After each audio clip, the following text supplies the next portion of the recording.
Anyone ever called you wild? Let's see what a wild card can do. Let's look at the star sign as a wild card. We have a list of names here and we would want to only remain with the first name. How do we go about it?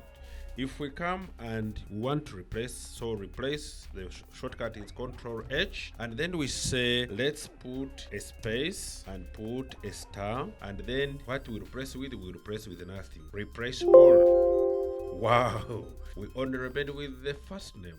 Let's try to do it differently. We still have our names and we press Ctrl H, and instead of putting a space and a star, we put a star and a space, and we replace with nothing, and we click replace all. Wow, only the last name is remaining. That is the power of a wildcard. I hope you enjoy it.